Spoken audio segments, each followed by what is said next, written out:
future of America. Be as generous with us as we've been with you. Click on the donate banner at AmericanFreedomRadio.com or volunteer by emailing AmericanFreedomRadio.com. Vaccines, psychotropic drugs, and artillery batteries not included. No rules, no rules, no taboo topics, no fear of doom, We are American Freedom Radio,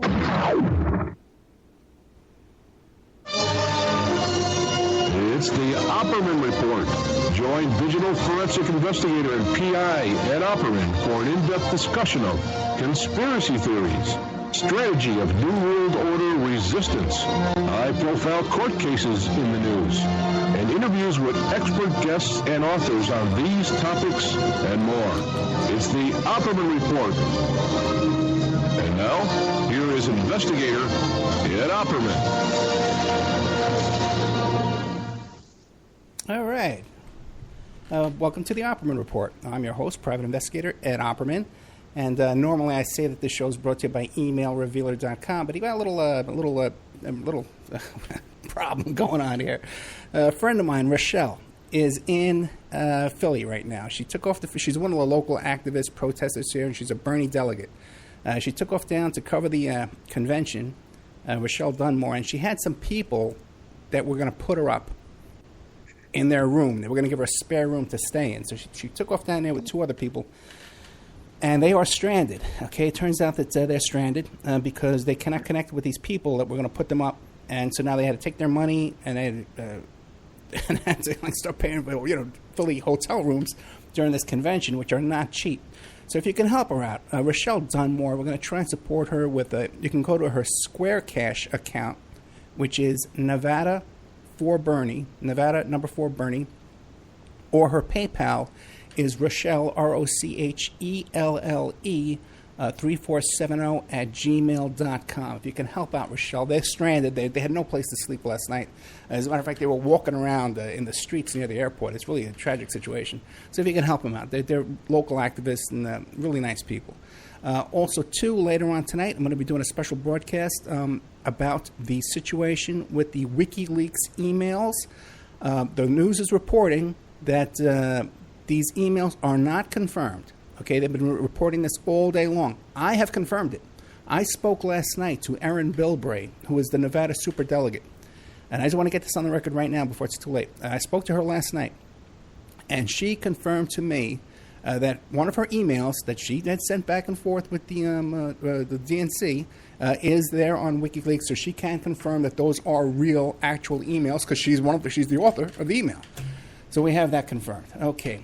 One more thing, too. American Freedom Radio. Danny's he has this crazy scheme in his head here. He wants to set up video. Okay. I'm going to strangle this guy. He wants to set up TV, American Freedom TV, besides radio. Okay. And, I'm not going to go along with it, but I'm going to help him raise the funds. Okay. He's not going to film me. I guarantee you that. Or maybe I'll hire a model to come in here and sit in here for me. But go to AmericanFreedomRadio.com, and there's a donate button to raise funds for the TV portion. And maybe if, I'll tell you what, maybe if we get that going and we can raise those funds, I'll do the first episode of my underwear. Okay. We've been talking for a long time about doing a show about a serious topic. Okay, the joke's over. About Jerry Sandusky and the Second Mile Foundation, I think it was called Second Mile, the charity thing he was running. So we've been looking for a guest. One of our listeners recommended Ray Blehar, who is one of the contributors to this blog called notpsu.blogspot.com. That's not NOTPSU. But if you just Google Second Mile Sandusky scandal, it comes up right away. Mr. Blehar, are you there? Yes, I'm here. Thanks for having me on tonight. Thank you so much, okay, because I hear you're the big expert on this, and we really want to get into it. Let's get started. Who is Ray Blehar? Tell us about yourself.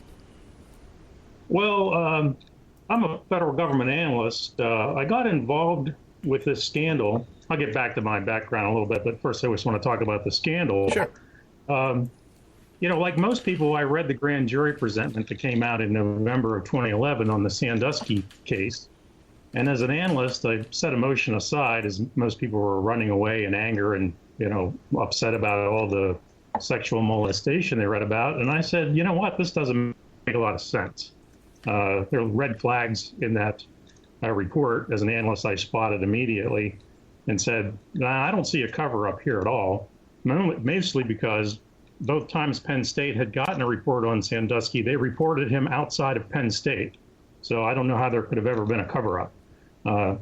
So I pretty much put that aside and went on with my life, waiting for Louis Freeh to come out with his report, since the university hired him to do this so-called independent investigation. So his report came out, and I was at work at the time, so I didn't get to see his theatrics on stage in Philadelphia. But I read the report, and first time through, I said, this report doesn't hold water. The evidence in the body of the report actually refutes his key findings. And so I penned a letter to the president of Penn State at the time, who was Rodney Erickson, and I said, you can refute the Freeh report, and here's about 10 things that you could point out. And then Penn State caved, accepted the report, accepted NCAA sanctions. My letter, though, to Erickson got picked up by the blogosphere by a man named Barry Bozeman down in Tennessee, who had been following the case since November. So then I got involved with the blog and then kept investigating the case. So that was back in July 2012. So it's been 4 years on the case. I've looked at the child protection system in Pennsylvania. I've looked at fiduciary management controls at Penn State. I've looked into the charity. I've looked into the police and attorney general's investigation, the criminal investigation of Sandusky. I pretty much cover the waterfront on everything that's happened in the case.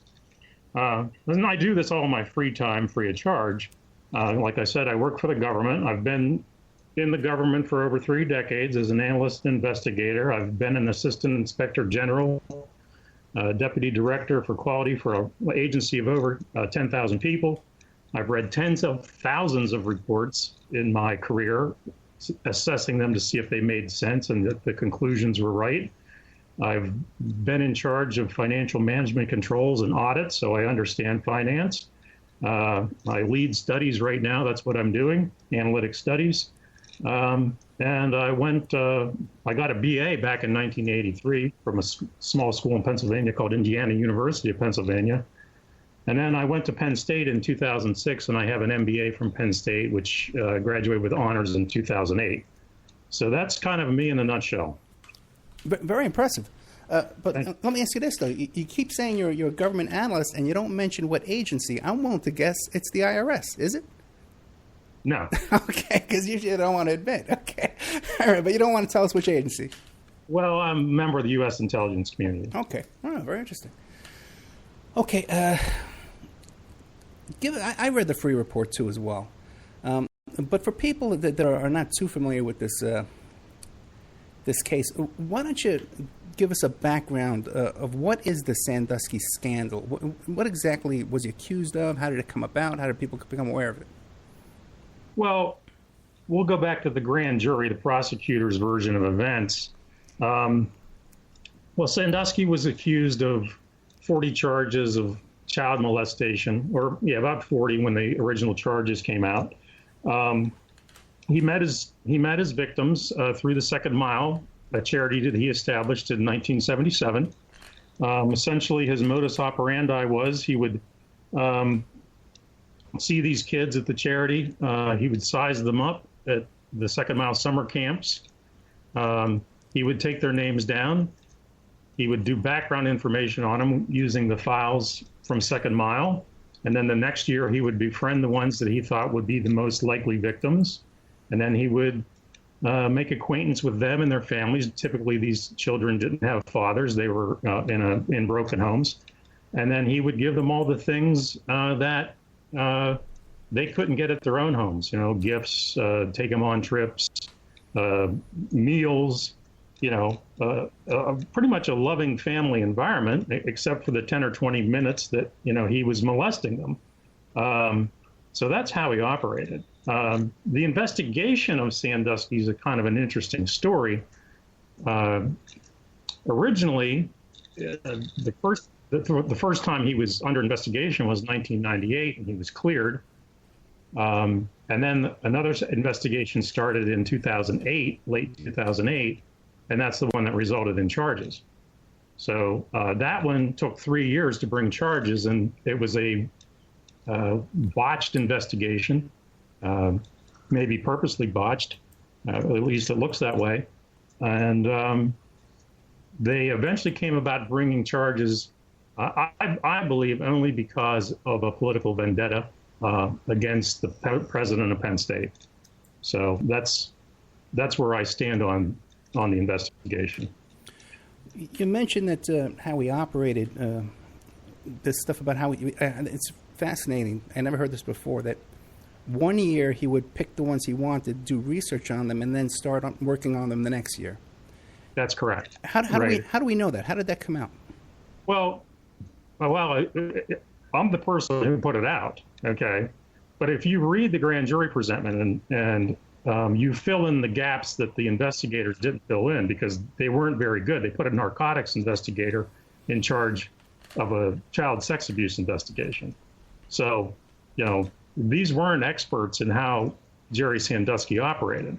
But every victim said he befriended me 1 year, and then the next year he would approach me. And so it's like, okay, well, what would happen typically? If you read Ken Lanning's Child Molesters, a behavioral analysis, pedophiles are very good at selecting the children that they believe are most susceptible to abuse. So Sandusky would select these kids, make a list, and they found these lists in his house, okay? And they'd put a little asterisk by the names of the kids that were going to be his victims, and sometimes their phone numbers, their mom's names. So he had this all pretty much laid out. And then the next year he would befriend, and it would more or less be a screening process where he would see how far a kid would let him go. And you can tell, there's a picture in his book, and he's with a group of kids, a gaggle of kids, and some became the most serious victims, while others were like one or two incidents, and then he knew that he couldn't get away with much with them, so he kept them as around, but he had the kid that he had the relationship with, and that was who he selected for a period of years. He would be with that child until the child got to the point where he was 15 or 16 years old and realized, this is just wrong. I can't do this anymore. The kid would break the relationship off. Typically, Sandusky would have a tough time when these breakups occurred. One kid he called, I believe it was over 60 times, trying to get back in touch with them. He would write them kind of letters to try to get them back. So it was truly like he was in a boyfriend-girlfriend relationship with these victims.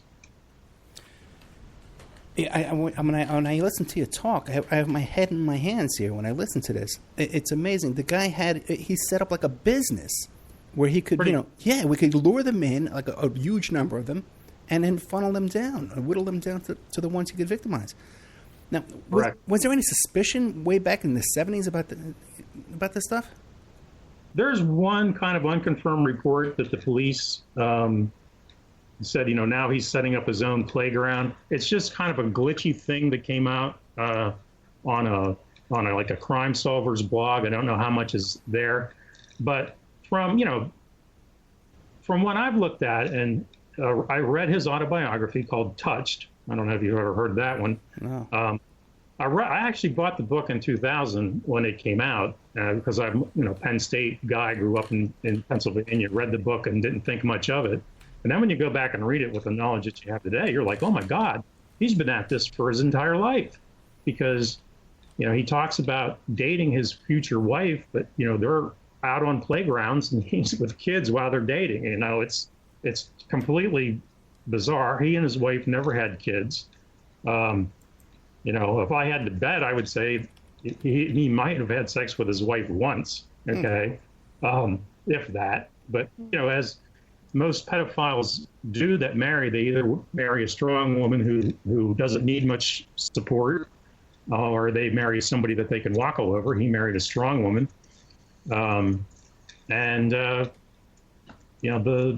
The deal was, after 3 years of marriage, they decided to start adopting. So, and then in his Lanning's book says, the wife knows something's wrong, that the husband has some kind of sexual performance problem, but they just might not quite know what it is or to the extent of what it is.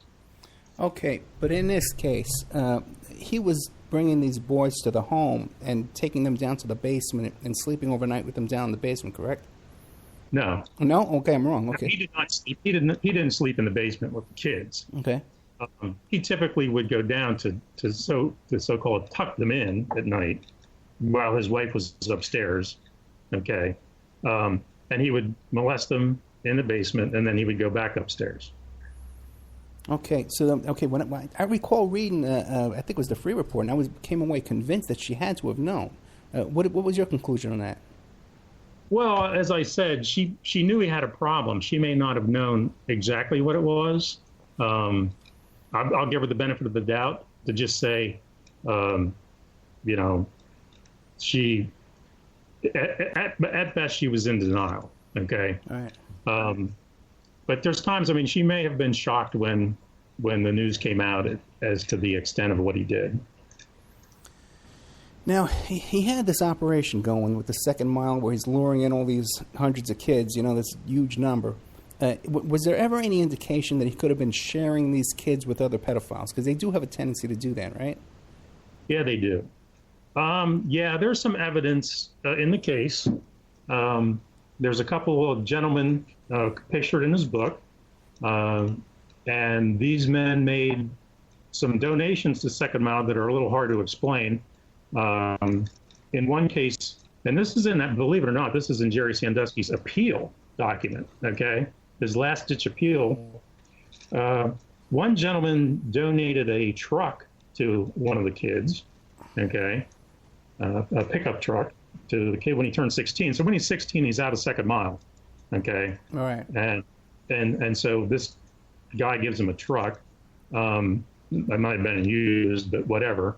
And then there's another gentleman who was giving these kids so-called grants from his charity, like $500 at a time. You can look in his charity's records. And so there is some indication that some of the guys who hung around with Jerry could have been involved by these, so let's call them donations. I actually talked to one of the kids who received a donation, allegedly, and he said, I said, well, this came in the name of your name and a foundation. And he said, I've never heard of it. So he thought Jerry just kept the money. So that could be even worse. That, these kids were doing this stuff and supposed to get paid. I know the kid with the truck got the truck, but some of these grants may not have made it to the kids. In another instance, a child said, Jerry showed me that he had $1,000 in a stock, or $500 in a stock account for him, and it actually came from one of these gentlemen. And so Jerry was portraying it as if he had set up this stock account for this child, but it had actually come from the other guy. It's amazing because the only reason we know about this truck is because they were taking a deduction for giving his truck, right? Well, quite possibly. The other thing that's interesting in the appeal is the person who was the executive director of the charity wrote a check, I believe, for $1,600 to this alleged victim. Then the victim, Jerry, deposited in a checking account for this kid. And then the kid turned around and he wrote the executive director a check for $1,600. And this guy, Jack Rakovitz, was the executive director. And Rakovitz then sold the kid a car for $1,600. So what does that look like to you? Looks to me like kind of like a money laundering operation going on a small scale where, this money is being taken out of the Second Mile account, given to a kid, and the kid pays it back in for a car. It's just doesn't make sense. Yeah, it's convoluted to say the least. Who knows what went on with that? Yeah. It's definitely... So that kid's kind of hanging around, and like I said, I think he got $1,000 from this gentleman in Philadelphia, and he got the pickup truck, and then he got this car loan, which he turned around and bought a car with. And it's funny, I talked to a federal investigator, and he had jokingly referred to the Sandusky case as the Cars for Kids case. So there must have been more than one car that was given out. Okay, that's interesting. Now what about Sandusky adopted all these kids? Have any of them come out and said anything? Just the one son, Matt Sandusky. He wrote a book called Undaunted, where he pretty much laid out Jerry's MO pretty well. He was from a home that didn't have running water, abusive grandfather, I believe, single mother. Jerry adopted him, officially adopted him when he was 18, but the child was put into foster care with Jerry after he had set a barn on fire and was going to be put in juvenile detention. Jerry convinced the judge to let him be in foster care, in his care. And then I believe it was the child, Matt, committed suicide or tried to commit suicide at age 18. And then he was adopted by the Sanduskys fully at age 18. And Matt, as he wrote in his book, said he essentially did it because as a child of Jerry Sandusky, he would get reduced tuition at Penn State for 75% off the tuition. So it's kind of a financial deal for him. But so yeah, that's one of the kids that had his adopted kids that had come out and said, but he was a different, a foster kid. So that's the only one of his adopted kids who has said anything like that. And I'm not clear. How was Sandusky able to insert himself into this kid's case to speak to the judge? Well, when you read Matt's book, you can see that he's got a pretty good pull with the system. I mean, he was approved for all these adoptions and for foster care. So he was considered like a saint, Father Flanagan or, whatever you want to call him. And so he had a lot of pull in the system. And in fact, there were two judges in Center County, Bradley Lunsford and Jonathan Greene, who were actually on the board of the charity at one time. So, he was connected. And in fact, Matt Sandusky said, when he was supposed to be on this juvenile probation for burning down a barn, he never met with a probation officer. When he committed suicide, nobody from child welfare, the attempted suicide, nobody from child welfare showed up to see if he was endangered. His natural mother at one point tried to get him out of the Sandusky home. I believe a school psychologist or guidance counselor recommended that he be taken out of the Sandusky home. And the judge, this was Greene, ruled against the guidance counselor psychologist and kept him in the Sandusky home. Incredible.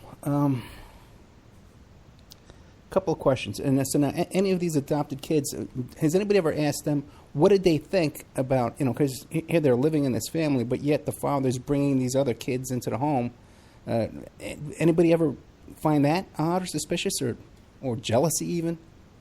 Do we know? I've never heard anybody interview them or ask about that. I think they had grown used to it, that he was always around these kids and had overnight guests. And if you read, the basement of his house was like a kid's paradise. There's air hockey table and computer games and, stuff for them to play with. So it was just like, he was always around kids through the second mile, having kids over to the house for picnics, football tailgates. A couple would stay overnight. So it was all business as usual. Nobody suspected anything.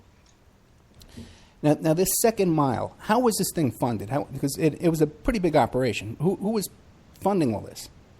Well, the second mile started rather small, and then it was a small group home at first, and then it grew into this children's charity, so to speak, and it was funded through private donations. In fact, they had a policy that they wouldn't accept grants from the state. Because, hey, if you accept a grant, you might get audited, right? Right. So all privately done. And because Jerry, he used his, identity with Penn State. And in fact, they kind of what I call co-branded themselves along with Penn State. And so they would get people like me, okay, to, Jerry Sandusky's a good guy, let's donate to the charity and help them out. So they were pulling in over $1 million a year easily in revenue from private donations. And I mean big foundations in Pennsylvania, I'm trying to think, like, not Blue Cross, but there's something like a Blue Cross Blue Shield of PA donated like $300,000 one year. And just, very wealthy people donating a lot of money into this charity. And so, like I said, on average, 1 to 2 million. I did a look at the books with a couple of accountants, a fraud expert, and we figured that they were skimming about $1 million a year out of the revenues.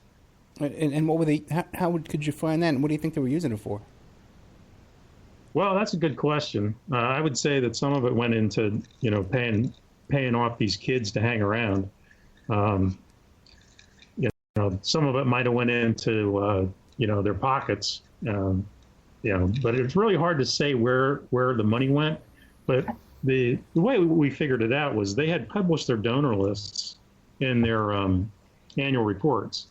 So we totaled up the donor list, and we totaled that against the IRS reports, and we said, well, there's money missing. It's like, easily $1 million a year. And so where it went, we're not sure. Did they use it for other things? Was it going to political donations? Who knows? I mean, that's why people with subpoena power and, power to have search warrants need to really look at the case. And recently the Attorney General announced that they were looking into it. I know that the feds were looking into it back in 2013. And for all I know, the feds are still looking into it, because if it goes as far as these, as I've traced it, it could be anywhere. Like if you open one door and another door opens. So Lord knows what they found. Well, how far have you traced it? Give me an idea. Well, as I said, so we go to his book. Okay. Mm. So these gentlemen who are running a charity in Philadelphia, he's connected to this. The other person is a person in New Jersey who's connected to it, donating money. And again, you have various political people and judges. You have a senator who are all involved in the charity. And then you have the 2 years of foot dragging by the Pennsylvania government in not investigating the second mile, which is the most inexplicable thing about the case. So here's my point, okay? Yeah. To cut this to the chase, on the first day when the first alleged victim was interviewed in 2008, he identified a child with a very unusual first name, okay? Let's just, for example, call his first name Saturn, okay? Okay. Pretty unusual name, right? Now, Jerry, everybody, the first 7 people interviewed all mentioned the second mile. There's like 3 adults, 4 potential victims, all saying they met Jerry from being in the second mile. So you have a kid named Saturn, okay, first name, don't have a last name. Where might you think you should go to find out his last name? Well, the second mile, they'd have a participant list, right? Find Saturn, find his last name, go search the kid. Didn't happen, okay? So in July of 2011, they go through the list in Jerry's house. There's Saturn's name again, okay? Well, they don't find him again, okay? Not until the grand jury presentment is put out. In November of 2011, does Saturn call the hotline, or actually his high school principal or assistant principal calls the hotline that they set up and said, hey, I got this kid named Saturn who's been hanging around with Sandusky, and I think he's a victim, okay? So for 2.5 to 3 years, they have this kid's name, first name, and they never do anything with it, okay? And all they had to do was go to second mile, and boom, they'd have found him. Well, in your investigation, did they make any attempt to find this kid Saturn? They made none, no. Okay, and then as it turns out, he becomes the eventual victim number 9, and he's abused. He is abused during the investigation. Okay, so Yeah, and it's like, okay, so you're foot dragging, you let this kid get abused, and they got his name. Crazy is the media came out to defend and say, well, the kid wasn't sure about the date, so the media is trying to cover for this sloppy police investigation, and I'm going like, what the hell, Why are these people trying to? Usually, the media loves to rip on the government and say they're incompetent and they screwed this thing up, and here in Pennsylvania, they're essentially protecting, the police and the attorney general investigators who completely, let this guy on the streets for 3 years unnecessarily. Well, let me ask you this: what caused the investigation to start? Well, initially, the victim one, Aaron Fisher, he complained to his high school. He was about 15 at the time. And he broke down in school because Sandusky would come to the high school and take him out of class, okay, and to have meetings with him. And he didn't want anything to do with Sandusky anymore because he was not wanting to put up with it. And so he went to the principal and basically said, hey, this is what happened to me. And of course, the school, Sandusky was a volunteer assistant football coach at the school, and the school kind of foot dragged a little bit on it too. But then Aaron's mother, a lady named Dawn Daniels, she went to Clinton County Children's Youth Services and made their complaint, and it didn't take them long at all to conclude that Jerry was a child molester. Or they put in they said, okay, we're going to make an abuse finding, and they said, that's that. And then in January, I believe, it was in January that they met with Sandusky. He more or less confessed to a lot of the stuff up to sex, but he wouldn't confess to that. But at that point on, January 2009, he was not allowed to have access to children after that. And then it took he was almost 3 to arrest him. He was banned from going back to that school, or they banned him from the locker rooms or the showers or something. Isn't that correct? They banned him from the Second Mile, or they banned him from it was Central Mountain High School where the complaint originated. So yeah, he was banned from that property.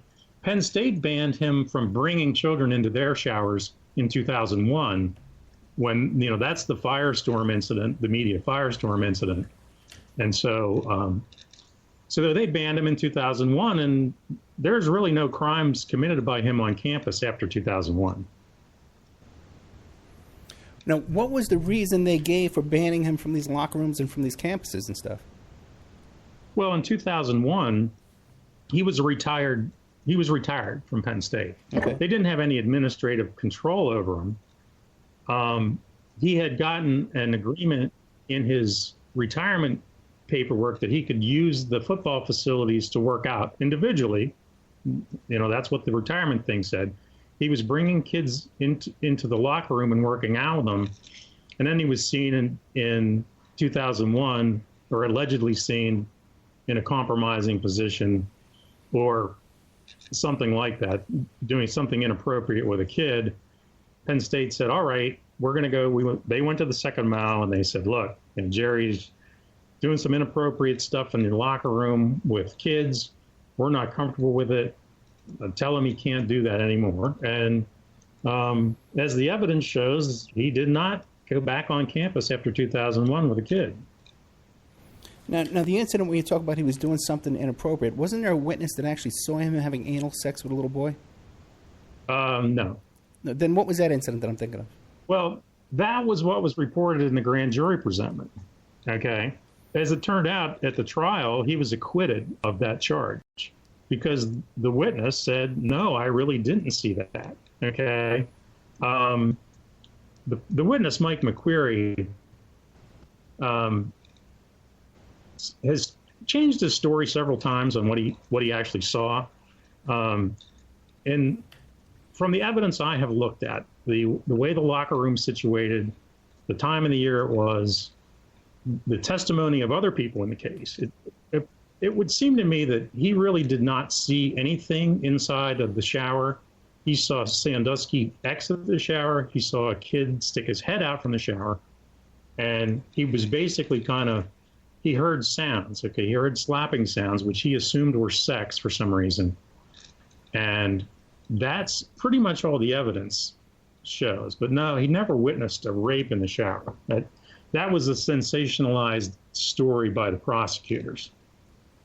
It's kind of like the Duke lacrosse case. You know, if you wanted to make an analogy, this is like the Nifong saying, you know, the stripper was raped, you know, at this party when the witness is unreliable. And so that's kind of what this case is like in a sense. Again, only 3 acquittals in the entire trial, and one of them is this on this rape that was allegedly witnessed that really didn't occur. Okay, and you said that you've been to this locker room. You've seen what it looks like? I have, yeah. It's on my website. You can look at the floor plan of it.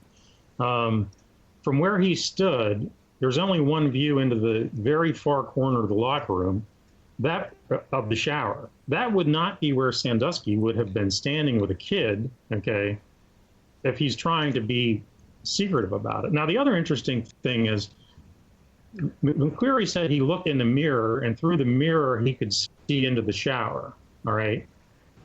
And nobody's really talked about this much, but this was in February, okay? And so, you know, you go into a shower in the winter, what happens to a mirror, okay? Pretty much fogs over. And this is a small, confined locker room. This is not a giant locker room. So I don't believe that he could see anything through the mirror. There's 2 people that confirm that all that Mike saw was, well, Dr. Jonathan Dranoff is one of the first people Mike talked to after he had seen or witnessed this incident. And Dranoff said, all Mike would tell me was he heard the sounds. I asked him 3 times if he had seen anything, and he would not answer. He said he saw a kid stick his head out from around a wall. And if you look at the actual photographs, you can see where that wall is, where the kid would have stuck his head out. Now, the other interesting thing is the Penn State president, Graham Spanier, when he was interviewed, and he was just as a recent deposition that's out there, where he said he was told that McQuarrie couldn't see anything because the incident happened around a corner, okay? So those 2 things sync up. But, I mean, Dranoff and Spanier agree that this thing happened in this near corner, and the layout doesn't make sense. And nobody's actions make sense in terms of if you're being told that a child has been raped, okay, in the shower, all right? So he went home and he told his dad and he told a doctor that the child was raped. Neither of them called the police, all right? He doesn't call the police. None of the 4, let's see, he told Paterno, Curley, and Schultz. So we're up to 5 people, plus his mother, 6, plus his brother, brother-in-law, his girlfriend. We got 9 people being told of a rape and nobody calling the cops, okay? Now, I don't know about you, but that sounds pretty far-fetched. So what do you think then? You think he didn't really tell all these people, or because we know? Well, in 2001, he told a benign version of events. Like, I don't know what was going on really. Okay, you know, something was going on in there. Jerry leaves the shower room and he has a kid in there with him, and he's, you know, McQuarrie said he didn't know what was going through his head this time. He was kind of dumbfounded by the whole thing. Okay. So then in 2010, 10 years later, when he gets interviewed by the police, okay, and the Attorney General's agents, well, you know, they probably put the pressure on him. They said, hey, you can help us take this bad guy off the street. Just embellish the story a little bit, okay? Like, say you saw something worse. And the prosecutor, Frank Fina, he has a well-known reputation for basically leveraging witnesses. So he did 2 other investigations called Bonus Gate and Computer Gate in PA. And if you talk to the defendants, they were all said, yeah, you know, we're all leveraged. Everybody that testified against us took deals. So Mike could have been leveraged to say, look, pal, if you don't help us out here, we'll charge you with failure to report child abuse, okay? We'll charge your father. We'll charge, you know, and, you know, all you have to do is change your story slightly to say you saw this, and then you'll help us take a bad guy off the streets, and everything will be just hunky-dory, all right? So I could see Mike saying, okay, I agree. And then they write this presentment, where he witnesses a rape and then he walks out of the locker room. I mean, people were like thinking, this guy's the world's biggest coward. How could he leave a child in there being raped by Jerry Sandusky? That doesn't make sense. Okay. Then go home and tell his dad, so his reputation went down the toilet, and he took Penn State's with it because he changed the story 10 years later. Yeah, that is interesting. What was this guy, Mike McQuarrie, what was his relationship to Sandusky? Like, was Sandusky his supervisor, his superior, in a way that he would be intimidated to go in and put a stop? No. Back in 2001, Sandusky was retired. Okay, he was retired from Penn State, and Mike McQuarrie was a grad assistant on the football team. So, as the story goes, Mike went to the locker room to put a pair of sneakers away when he stumbled upon Sandusky and this kid in the showers. And so he made a report to Joe Paterno the next day. And Paterno, the day after that, Paterno had to fly out to do the Dapper Dan dinner in Pittsburgh that night. So the very next morning, he called the athletic director up to say, hey, we got this report from McQuarrie. And again, if it's a rape, Joe Paterno is not going to, say, oh, okay, well, I got this thing to go to. I'll take care of it tomorrow. It just doesn't make sense. So the next day he called the athletic director, Tim. Tim called up his boss, director of finance and business, Gary Schultz. Schultz consulted with the Penn State attorney and said, hey, we have this unspecified report of a Sandusky and a child. You can look at the research, the billing that the lawyer did, and it says suspected child abuse. It doesn't say suspected child sexual abuse. The attorney is on record saying, I never heard of anything sexual between Sandusky and a child. So there's just no corroboration by anyone of sex going on in that shower on that night. No one. But the question I have in my head that I can't get around, okay, is this guy McQuarrie. Am I pronouncing that correctly, McQuarrie? Yeah, that's right. Okay, now, because I coached basketball, my daughter, and, sure. You got to be careful around these kids. You can't, you know what I mean? And if I went to a locker room and I saw a guy in there with a kid, and if I was a little suspicious, if I felt uneasy about it, I would immediately confront the guy and say, hey, man, what's going on? What's up, I think anybody would. I think you would too, right? Yeah. Okay. Well, you would. I think naturally, if you didn't know the person, okay, you might do that. But Sandusky had this reputation as a saint, right? So, altruistic, doing good things for kids. And as McQuarrie kind of said, I didn't know what the hell to think at the time, Now, there's another football player out there named John Ritchie. I don't know if you ever heard of him.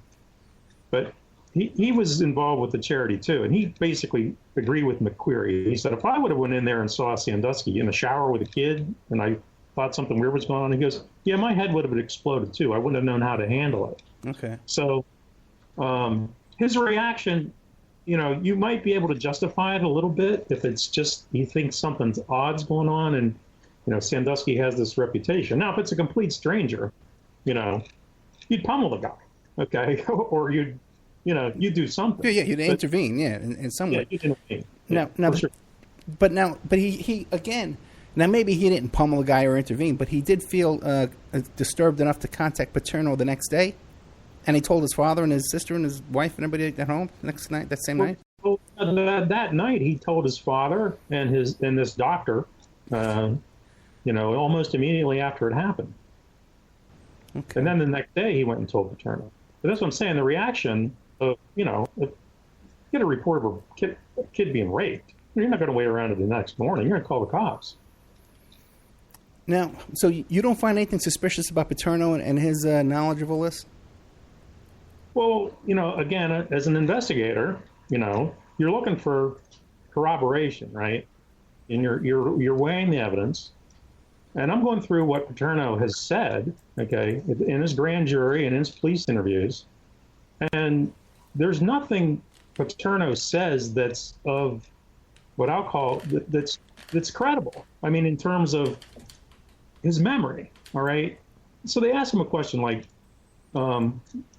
of the incident. He goes, well, Mike was upset, and he goes, I don't know how you would describe it, whether it was falling or I don't. He's very equivocating about what he was told. This is 10 years later, okay?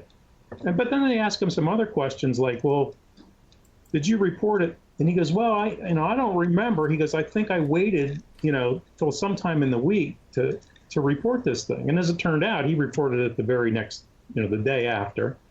They asked him if he said he made one phone call to Tim Curley and that was it. But the fact was that Curley actually came to his house to talk to him.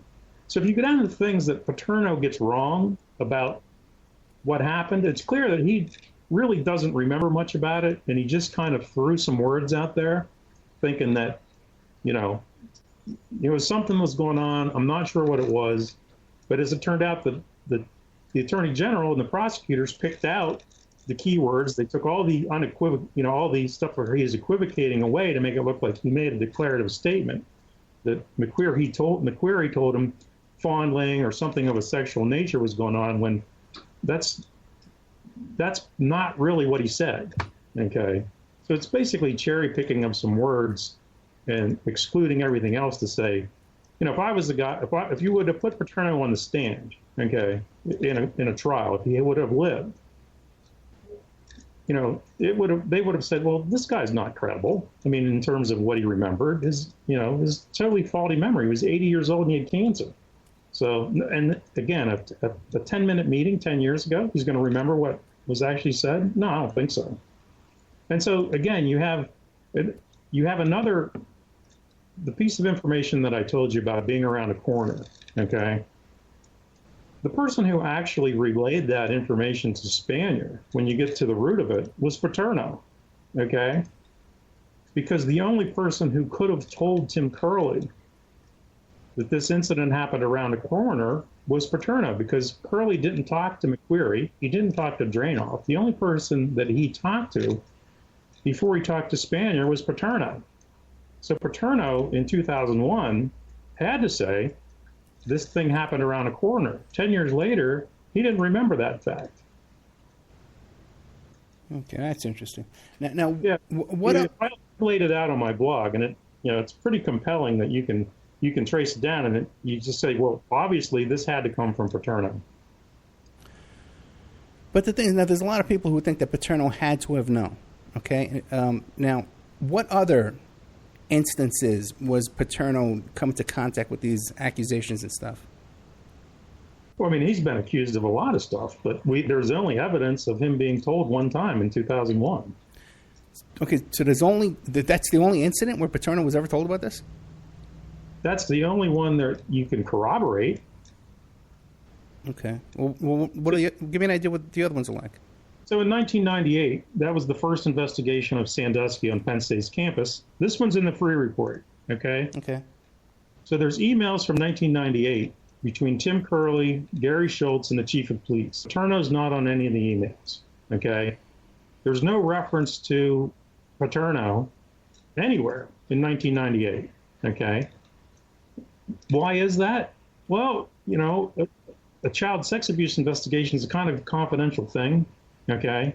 You don't want people you don't want to go broadcast that Jerry Sandusky's been accused of child molestation, because if it's unfounded allegation, the guy's reputation is ruined, okay? So this was pretty much kept under wraps in 98. Not even Paterno was told.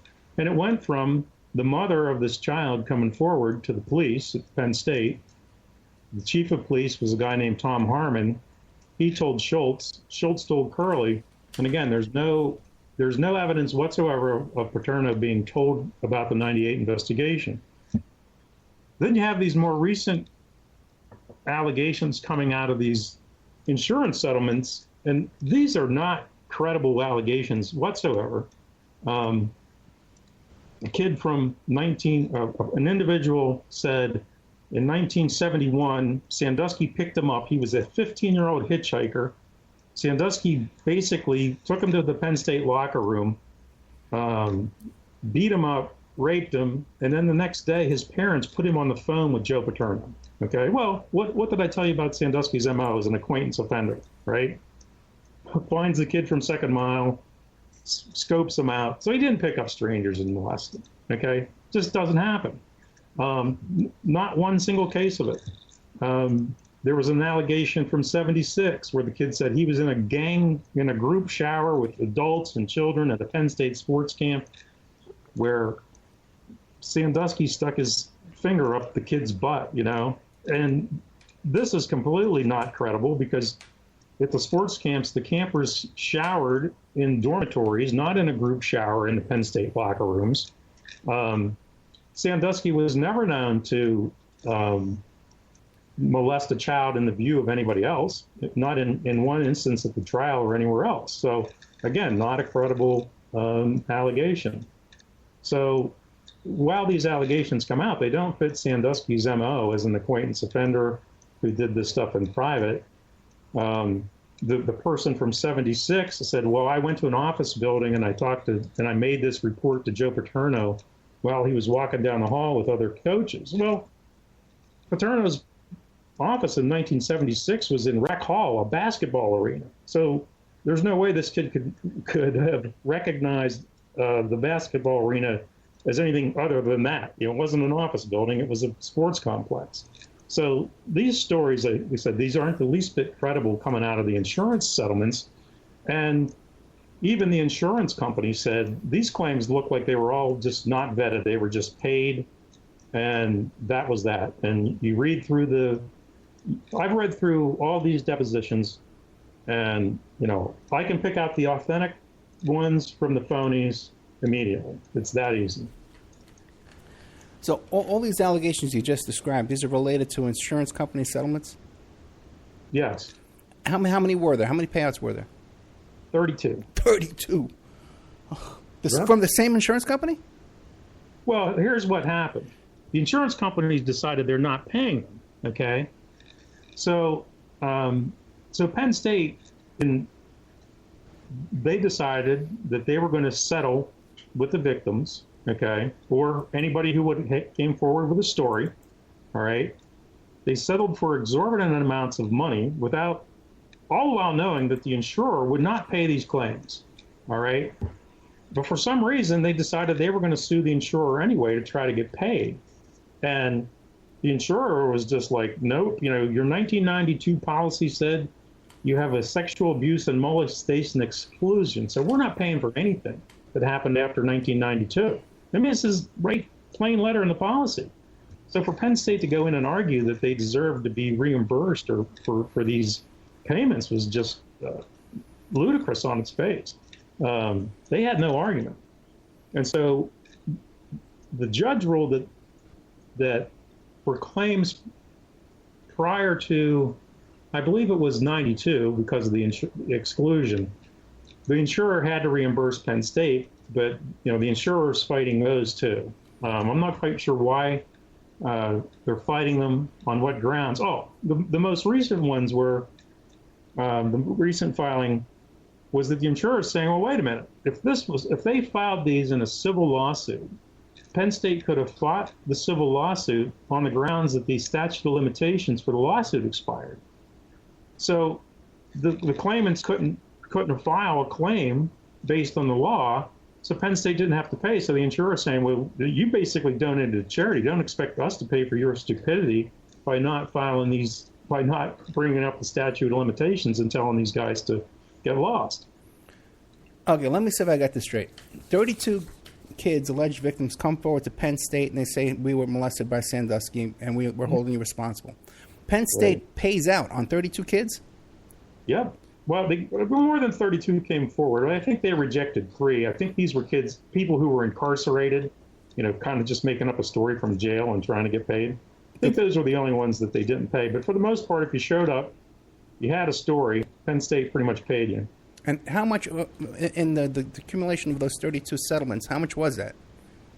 Well, it was $93 million. $93 million. And it's way more than like the Boston Diocese paid out, and even the insurance company said these were exorbitant. And again, I've read through the filings, and I said, there's no culpability for some of these kids, like in '92 or not '92, but like I read in the one from '94, and it was like the attorneys are just throwing stuff against the wall to see if it would stick, you know. And if any decent lawyer could have went in and said, well, we have nothing to do with this. Jerry Sandusky did this without us knowing it. He did it through his charity, okay? Penn State had no clue this was going on. I don't see how you can hold us culpable. And I believe any civil judge would have said, yeah, you know, how are you supposed to know? This guy's doing this off hours. It's not part of his job at Penn State. So why in the world are you paying for this? And, you know, as I've pointed out, you know, Penn State, when this grand jury presentment came out, they fired Paterno, they fired the president Spanier, okay? They hired Free to come in and do this so-called independent investigation where he was going to back up the reasons why they fired him. The insurance settlements were just a follow-on to say, let's keep convicting Paterno and Spanier. Okay. We have a commercial break here. We're with Ray Blehar. Fascinating information. We're talking about Second Mile and the Sandusky scandal. You can find his website just by Googling Second Mile Sandusky scandal. The website is notpsu.blogspot.com. We'll be back with more of Ray Blehar after these messages.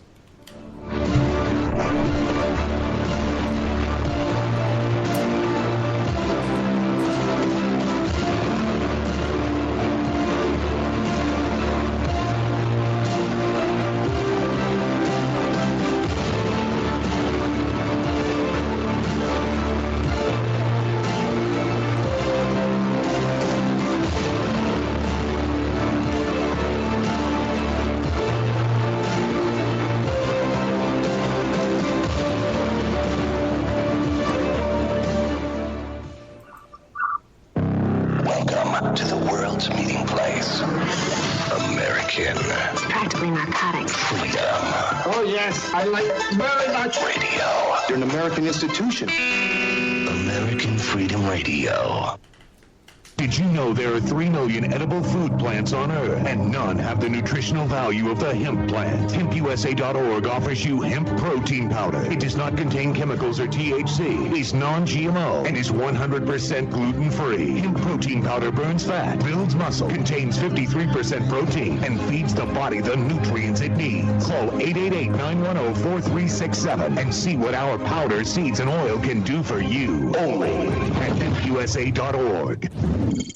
HempUSA.org introduces 3 brand new detox formulations of microplant powder. Brain Fuel for depression, bipolar disorders, and stress. Total Care, anti-cancer agent that cleans the liver and organs and increases memory. Rejuvenate, invigorates and heals the body, mind, and spirit. These products are your alternative to pharmaceuticals. Call 888-910-4367 and like us on Facebook. We ship worldwide. Only at HempUSA.org.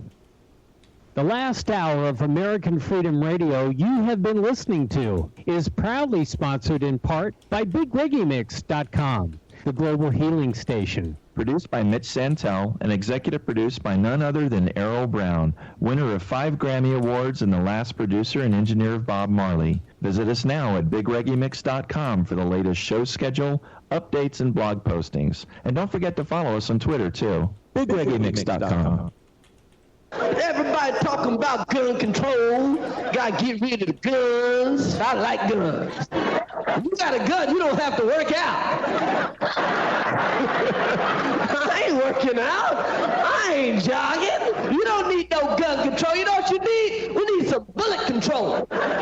We need to control the bullets. That's right. I think all bullets should cost $5,000. You know why? Because if a bullet costs $5,000, there'll be no more innocent bystanders. Every time somebody gets shot, they'll be like, man, he must have did something. So they put $50,000 worth of bullets in his hand. And people would think before they kill somebody, if a bullet costs $5,000, man, I would blow your head off if I could afford it. I'm going to give me another job. I'm going to start saving some money, and you a dead man. You're listening to AmericanFreedomRadio.com, the network who perseveres in delivering intelligent debate, constructive dialogue with true independence. The freedom to broadcast the truth is not free at all. So what is American Freedom Radio worth to you? The empowering information with fun, honest, and pure integrity behind it provides an example to follow. friendships to flourish with the moral altruism that pulls no punches. The hosts sacrifice and show remarkable discipline in their duty to deliver quality radio and service to the community with strength, wisdom, and loyalty. The founders of AFR wish to thank you personally for sharing your views and insights to make the best radio and alternative media. Now it's time for you to give something back and play a vital role in the future of America. Be as generous with us as we've been with you. Click on the donate banner at AmericanFreedomRadio.com or volunteer by emailing AmericanFreedomRadio.com. Vaccines, psychotropic drugs, and artillery batteries not included. No rules, no rules, no taboo topics, no taboo topics, no fear of doom, no fear of doom. We are American Freedom Radio, American Freedom Radio. It's the Opperman Report. Join digital forensic investigator and PI Ed Opperman for an in-depth discussion of conspiracy theories, strategy of New World Order resistance, high-profile court cases in the news, and interviews with expert guests and authors on these topics and more. It's the Opperman Report. And now, here is investigator Ed Opperman. Okay, welcome back to the Opperman Report. I'm your host, private investigator Ed Opperman, and this show is brought to you by Save Rochelle. Okay, Save Rochelle. Our friend Rochelle and two other local activists here, they got stranded over there in Philly. They're Nevada delegates for Bernie Sanders. They went out to Philadelphia for the Democratic Convention. They were supposed to be staying. Someone was supposed to be putting them up and giving them lodging, and they cannot contact that person and can't get through to them. So she has a Square Cash account, Nevada for Bernie. That's Nevada number 4 Bernie. You can send some cash that way. Otherwise, her PayPal is Rochelle3470, ROCHELLE 3470 at gmail.com. Please help them out. It's a real sad situation. They went out there, the goodness of their hearts. Also, too, tomorrow we have a rally here on Fremont Street, downtown, underneath the canopy. 210 South 9th Street. It's a Bernie rally, Bernie Sanders rally. So if you're in the Vegas area, come on out and come visit us. Okay, we got incredible stuff here. We have our guest here, Ray Blehar, who's a government investigator, incredible credentials. Runs this, well, he's one of the contributors to this blog called Second Mile Sandusky Scandal. If you Google Second Mile Sandusky Scandal, it'll take you right to it. But the blog is called notpsu.blogspot.com. Now, when we left off, we were talking about this $93 million in settlements to these 32 accusers. And the question I have for you is, there seems to be the insurance companies would not pay off anything after 92. So now my question is, how much of that 93, do we know how much they paid off before 92? Either how many victims or how much money? Well, that's what's being fought right now. Okay. So I'll just clarify, from 92 to 2004, Penn State's not covered. From 2004 forward, they are covered. However, like if, let's say there were 5 victims from post 2004 forward, right, they're all treated as one incident. So the most Penn State could get reimbursed for that, for all crimes after 2004, is $3 million. So let's say, if going by the letter of the insurance company, Penn State paid out 93, they might get 3 back. Incredible. Okay. Now, so then, if it's your analysis of this, that these 32 cases were just, allegations of people trying to get money and stuff, am I correct? And that's what you think? No. There's actual victims in the. As I said, I can go through and pick out the real ones from the fake ones pretty easy. Okay. So I would say that probably the majority are authentic victims, but you just have, a handful of charlatans who showed up for a payday, and, they weren't weeded out. And then you have some actual victims who came in and embellished their stories to get more money.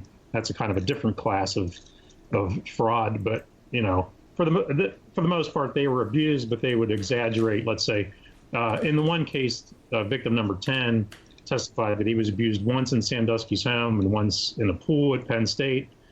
And when he showed up for the settlements, he said he was abused dozens of times over 3 years, and he was like a family member to Jerry Sandusky. And his civil suit didn't at all match with what was going on at the trial, which anybody in the world could have looked up, especially Feinberg and Rosen, who were supposed to be these crack attorneys from D.C., and they didn't figure it out. So like I said, Feinberg and Rosen basically, when this whole thing broke, they basically said, hey, we were just mediating financial settlements in a fair and equitable manner, okay?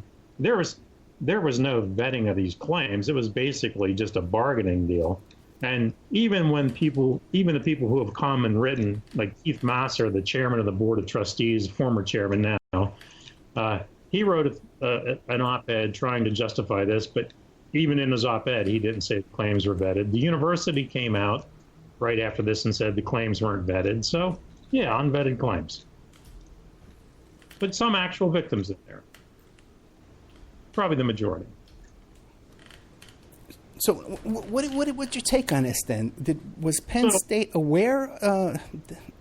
So here's my take on it. Yeah. All right. So Penn State, all right, when this grand jury presentment came out, all right, they basically get rid of Spanier and Paterno. And I'm not going to get into the background of it, but this was they knew this was coming, probably at least 6 months prior to it, but they acted like they were panicked, okay? There's high-powered lawyers on the Penn State Board of Trustees at the time they're removing Paterno. One of the guys' names was Ken Frazier, who's the CEO of Merck, who was the general counsel of Merck when they fought the Vioxx lawsuits, and he fought all those individually so that they could lower out the payouts. So you have this brilliant lawyer sitting there, okay? They fire Paterno and Spanier. They throw the other two guys, Curley and Schultz, under the bus. And according to a fair reading of the law, these guys hadn't broken any laws, okay?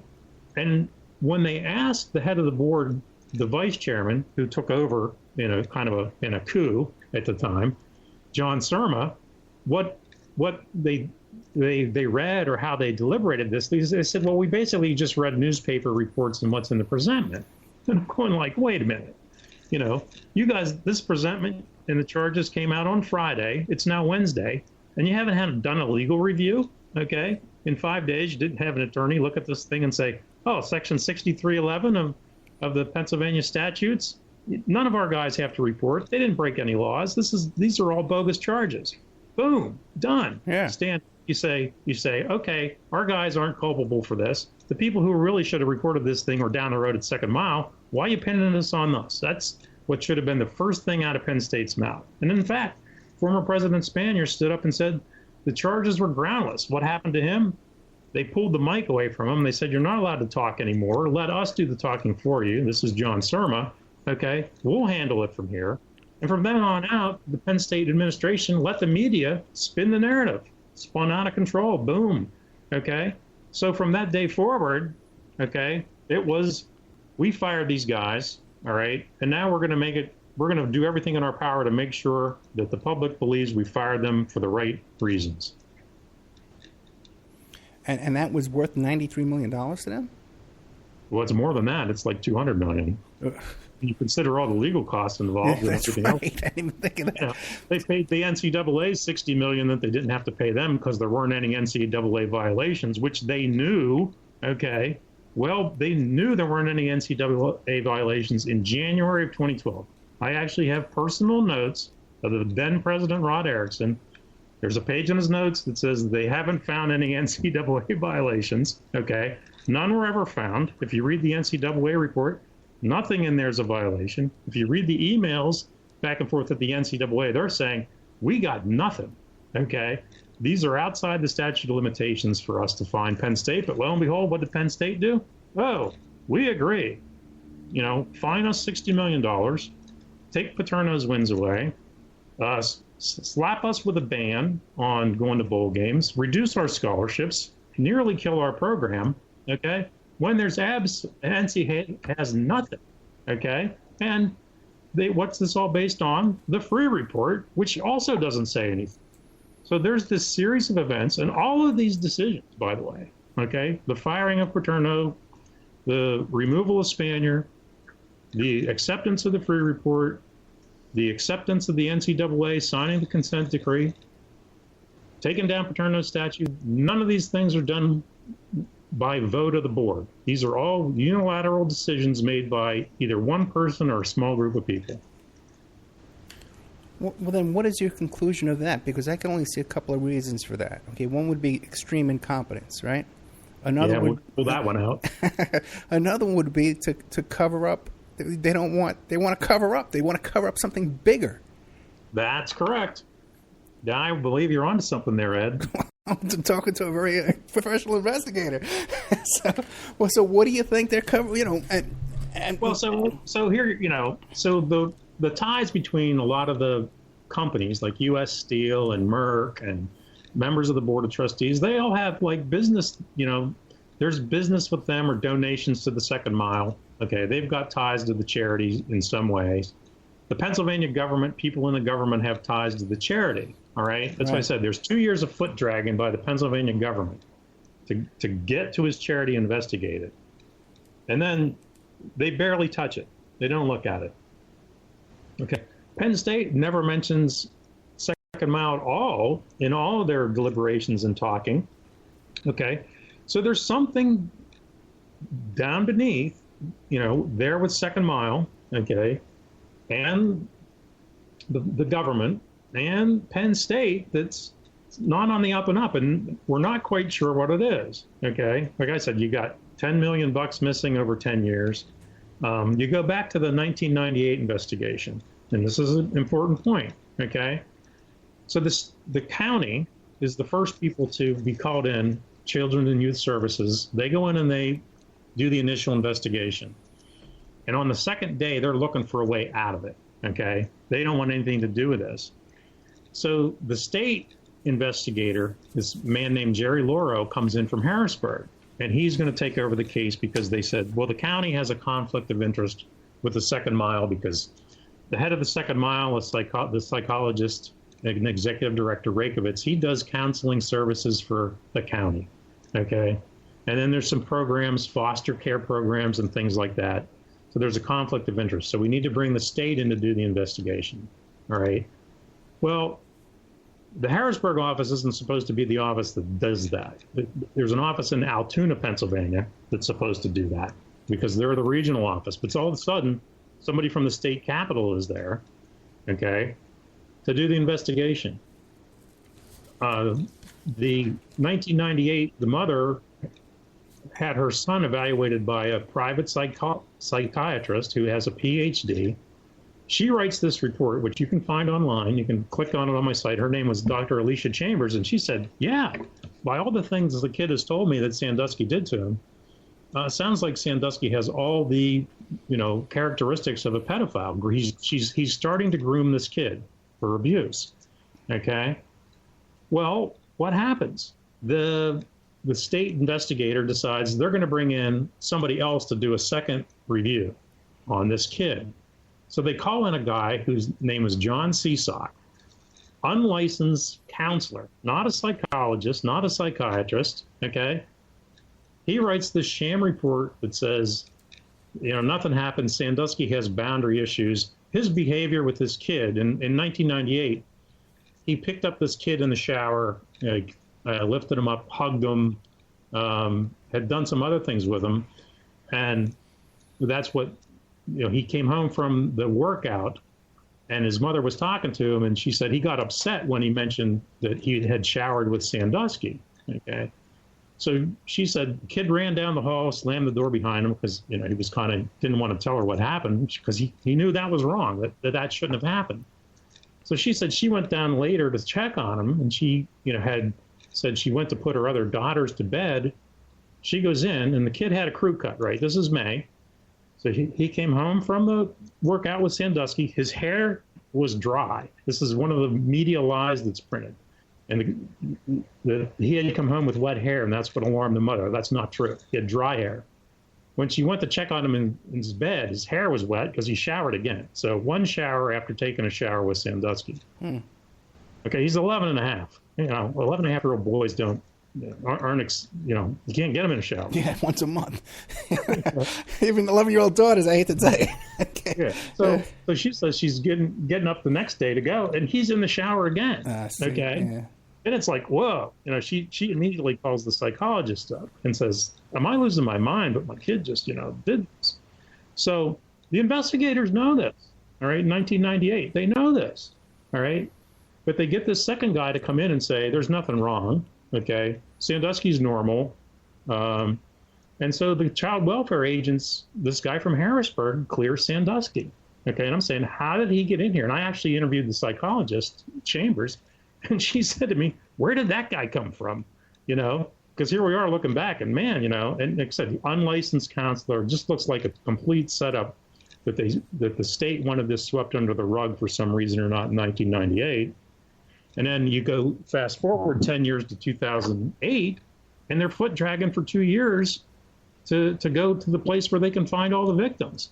So it looks like, between some people on the Penn State board and some people in Harrisburg and the government, that, there's something going on, and, it points to, child sex trafficking, I'm afraid to say. I mean, if worst case scenario, Sandusky was, that's, again, worst case scenario, was, the charity was a place where the wealthy came to access kids.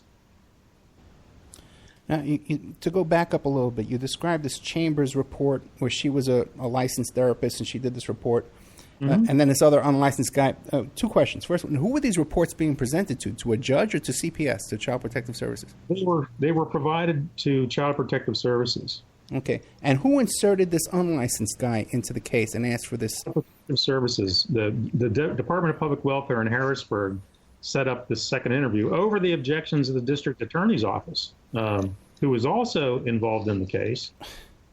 And so once the Department of Public Welfare said, we don't have a case of child abuse, okay, well, then the district attorney's office can't prosecute the case because, the star witness comes in from DPW, a child abuse investigator, and says, no, I didn't say anything. So they can't prosecute him for any crimes. And even the detective from Penn State, Detective Ronald Schreffler, who's retired now, he said, I would have charged him at least with lesser charges like endangerment, contact with a minor, corruption of minors, endangering the welfare of a child. Yeah. And he was convicted of all those things in that 1998 incident. So, at the minimum in 1998, the child welfare agent should have said, you know what, this guy's shaky. And Sandusky admitted there was a second child he showered with, okay, in 98 that they knew about. And then when they interviewed him, he said he'd done it with other kids. So the child welfare people were saying, that's okay. No big deal. We'll clear you and let you have access to kids again because, this doesn't meet our criteria for protection.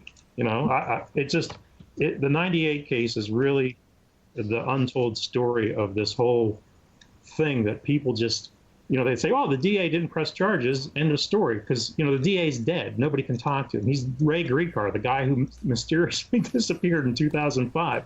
So he becomes a scapegoat in this, too. Yeah. So, they find dead people to scapegoat here. It's kind of, it's really just amazing how the media has ignored this. The Harrisburg Patriot News was the lead reporter on this story.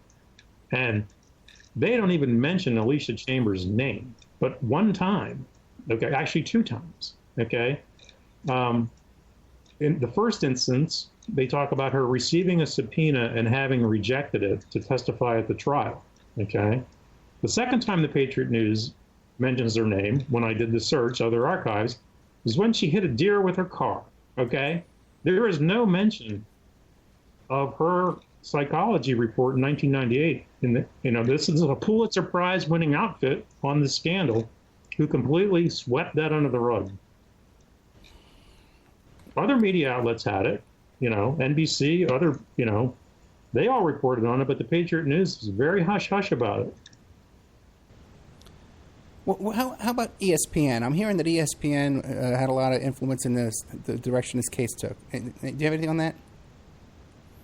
I don't see ESPN having much influence, except that they're the head dog in the sports world, and so if they're running a story about, as almost everybody did in November 2011, of Sandusky being observed being raped in the shower, well, of course, that's the story that gets out there first. Just like Richard Jewell's the Olympic Park bomber, and the Duke case, and the Rolling Stone case. I mean, the first story is the one everybody hears, and then as the case unfolds, all the evidence that comes out that is contrary to that doesn't get reported on.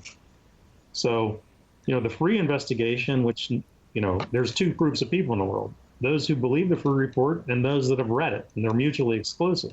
Okay, so the media, when there were court hearings, and these court hearings refuted stuff in the free report, like that he had found the secret file of Gary Schultz. Well, people testified, no, he didn't find this. Somebody showed up, turned it over to the Attorney General, and that's who he got it from. Okay, so he didn't discover it. The emails that he allegedly discovered, he didn't discover those either.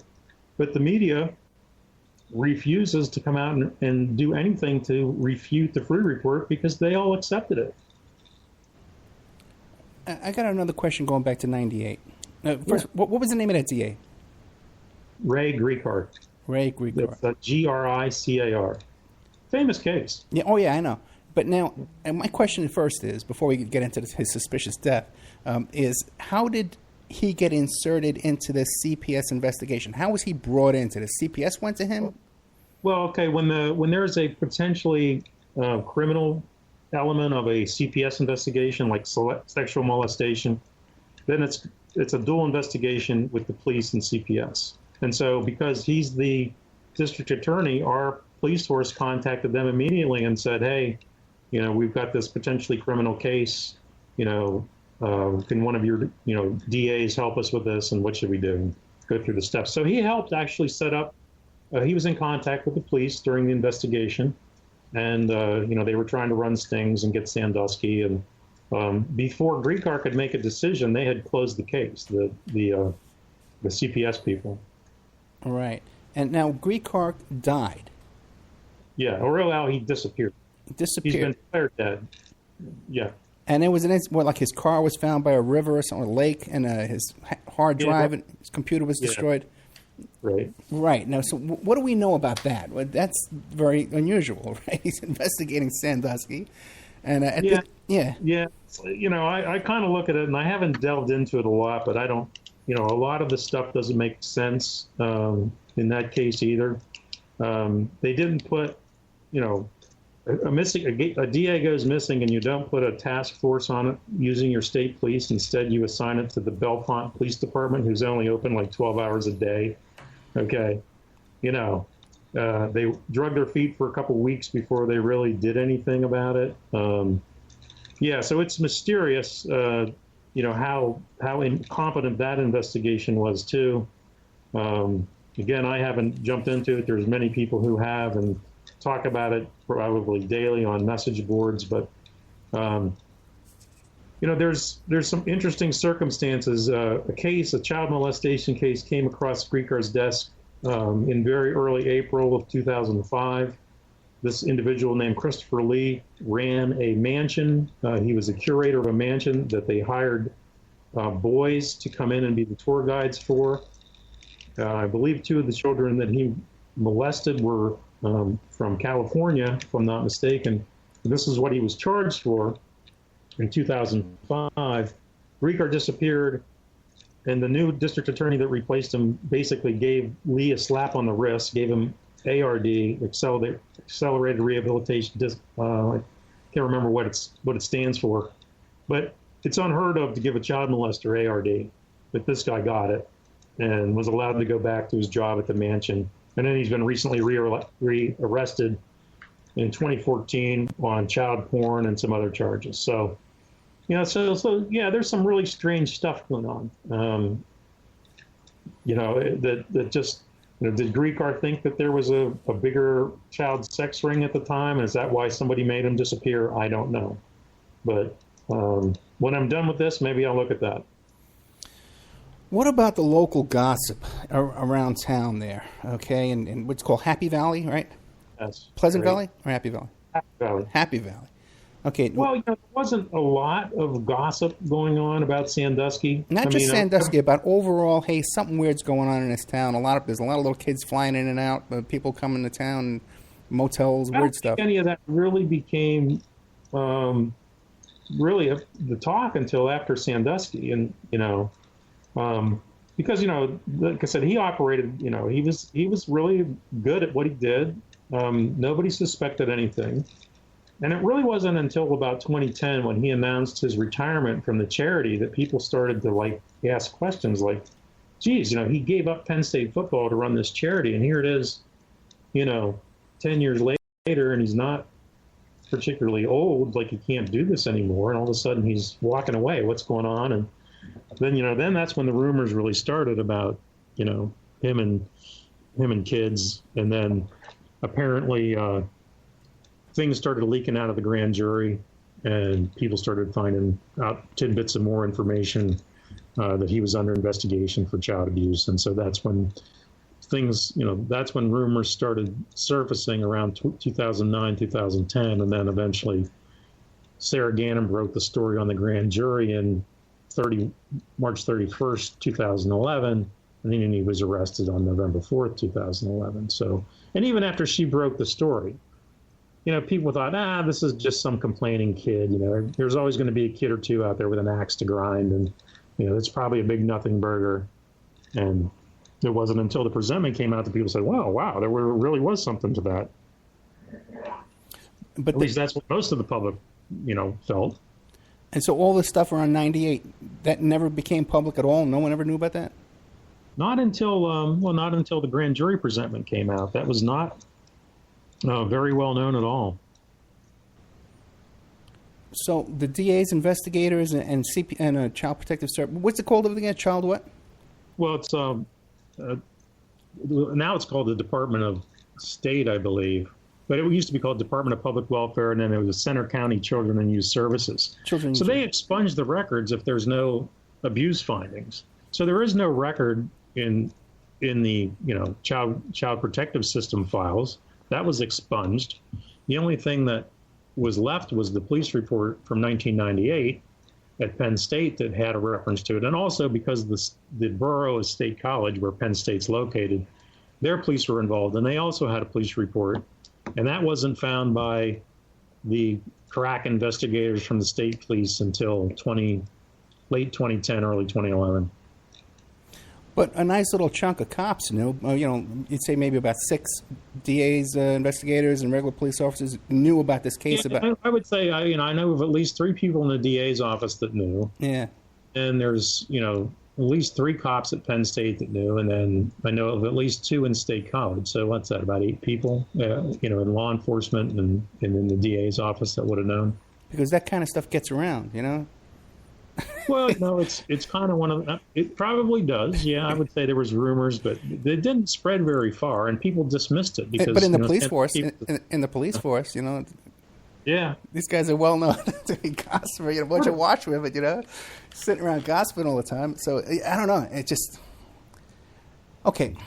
So now I've had a couple of previous guests on my show. Okay, one was the D.C. madam, that woman Palfrey. I didn't have her on. I had her attorney on, Montgomery Blair Sibley. And he gave me a copy of her Verizon phone records, right? Mm-hmm. Hundreds of phone calls. And this was her business phone. And she's calling up military, industrial, arms manufacturers. She's calling up the Archdiocese of Washington, D.C., all these law offices. Because she was like a party planner, providing prostitutes for these. Everyone calling her up wanted prostitutes, Sure. Then I had Henry Vincent, who was another D.C. madam, but he was a homosexual one.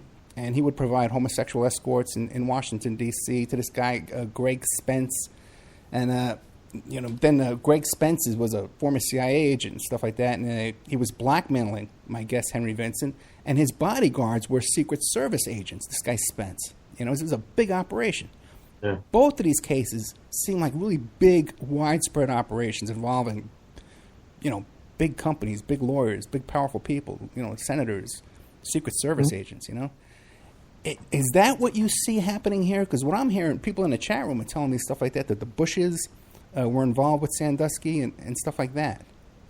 Well, I wouldn't go that far. I mean, I've not seen any evidence of politicians that I would say are outside Pennsylvania. Okay.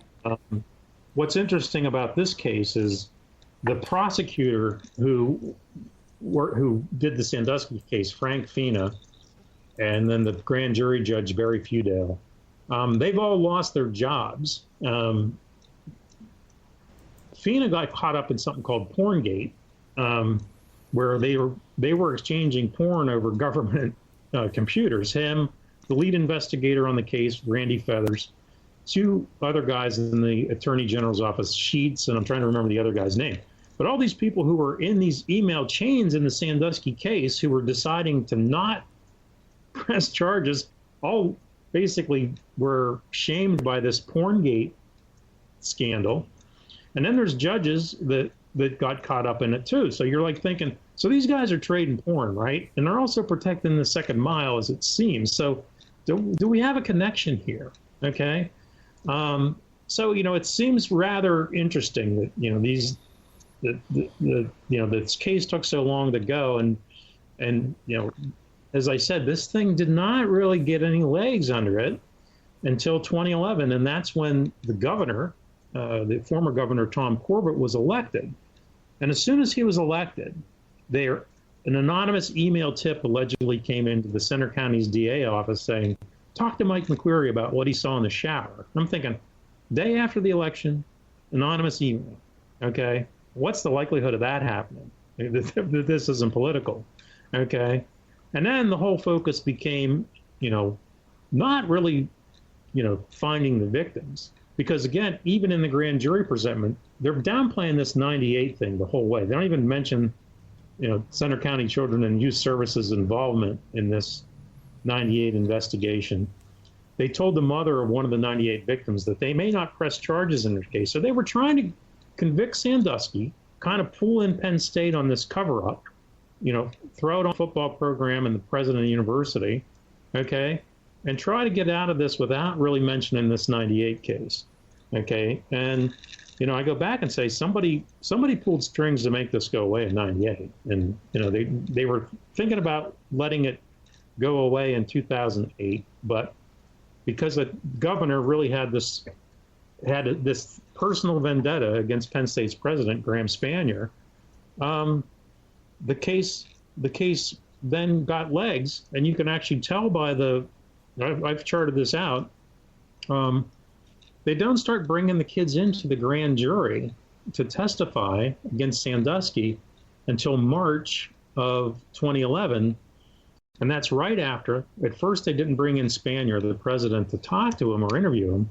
And it wasn't until they had this big budget fight between Corbett and Spanier that the AG finally called Spanier in to be interviewed and then had him go to a grand jury.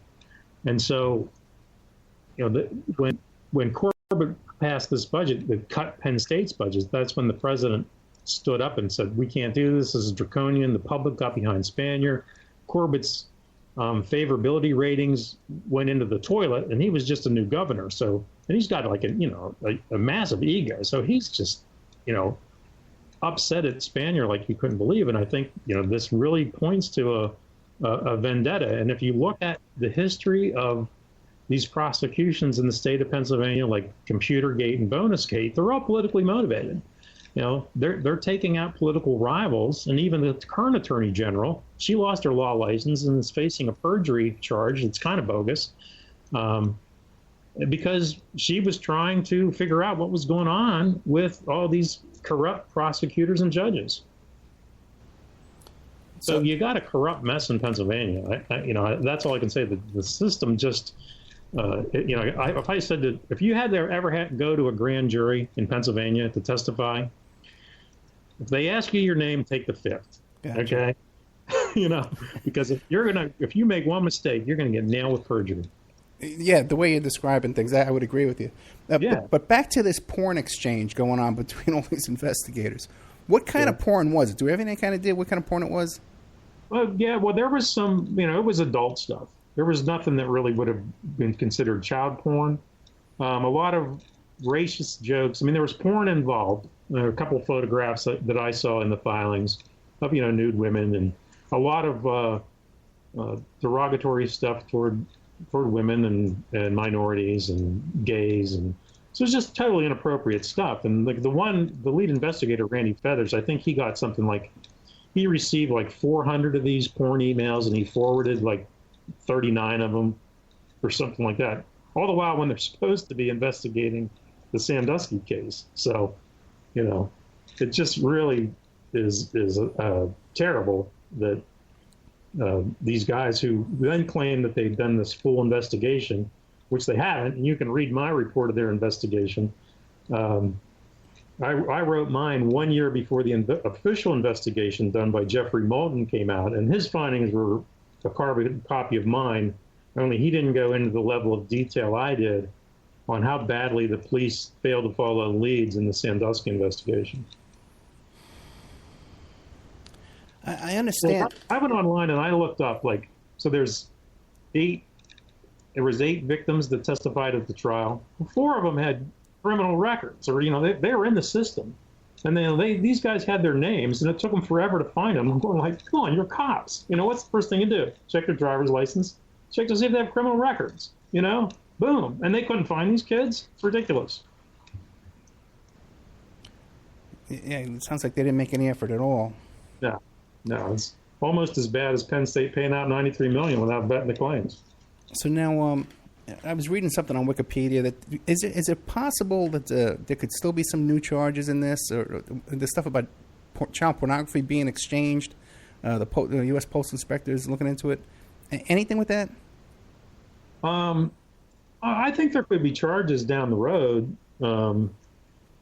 Again, I don't have subpoena power or warrants, but, I know where I'd be looking. And, it's the rule of any scandal, follow the money. So, if these guys, what's interesting about, as an independent guy, and this is all the only thing I'm working on is an investigation, as opposed to, the FBI guys who might be juggling 3 or 4, I can dig down deep into information and look at things to a level that they can't, and at least, on the public record. So a lot of the stuff that I find, and, I get this secondhand from people who are, in the Attorney General's office, or friends of people in the AG's office, or friends of people in the U.S. Attorney's office, they're going like, yeah, he finds stuff that our guys would never find. So, it just, these folks just aren't turning over every rock that they can, or looking at something and saying, this doesn't look right. For example, in 1998, as I said, there were 2 kids involved. Okay, the media only reports about 1, but there was a second kid, and his initials were BK. And they said when they asked the mother what happened, or what her son told the police, she said she didn't know because she never asked him. Okay, I'm like, wait a minute. The mother took the kid to the police station. The kid was 10 years old. He went in and he talked to the cops. He came out and she didn't ask him what it was about. Okay, hello? And this is Sarah Ganim, the Pulitzer Prize winner. This is in her column, and I'm going like, huh? That's impossible. Okay, so somebody got to the mother and said, hey, shut up. Don't tell anybody anything. Do we know what caused her to bring her child to the police station? Oh, yeah. The first kid, victim 6, said, yeah, my neighbor, he told me he showered with Sandusky twice. So they called the kid in, and he gave his story about what happened. Sandusky hugging him in the shower while they're naked, and, that kind of stuff. And, that's what the kid said. And he was not part of the trial because allegedly the Attorney General's office could not get him to give a deposition, or he was overseas in the military. I'm going like, well, if people come back, they're not deployed for 3 years solid. There's a time when he's home that you can sit him down and talk to him. But it was like, that was the excuse. He was in the military. We couldn't talk to him. It's like, that's BS. Okay. So I keep seeing like big holes in their case. Like, you're not talking to this kid. Why? What has he got to say that, did he tell the cops something actually happened to him and they swept it under the rug?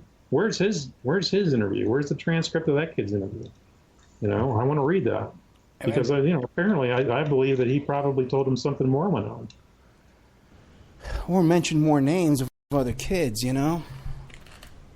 So, in 98, the mother of the 98 victim identified 3 kids.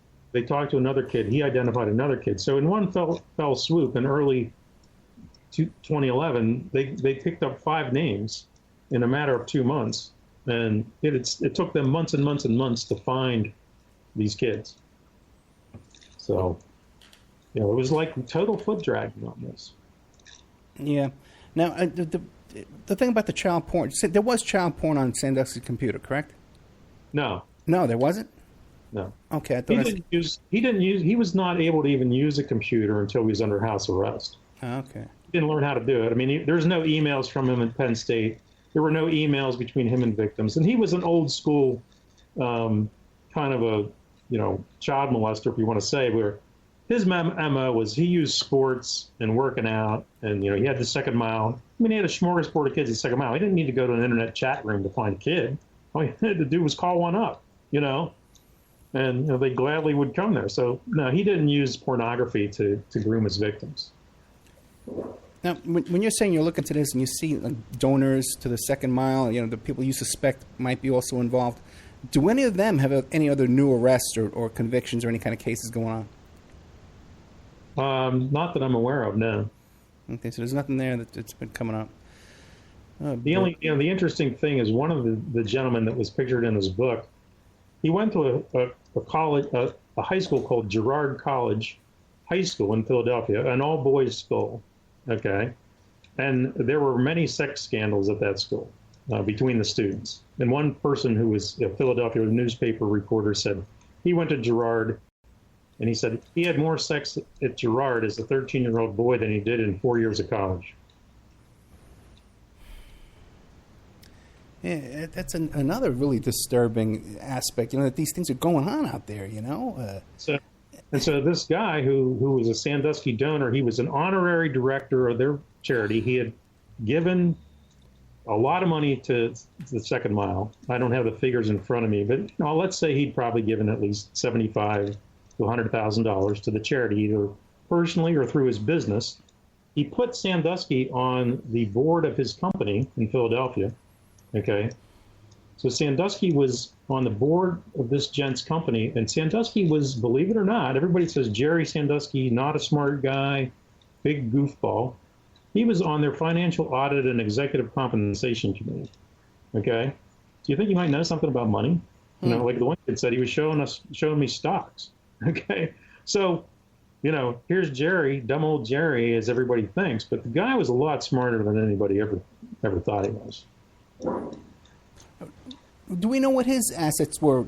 Sandusky, his personal wealth? It wasn't that much. They're saying that he really didn't have that much money, but who knows? Did he have did he offshore his money in the Caymans?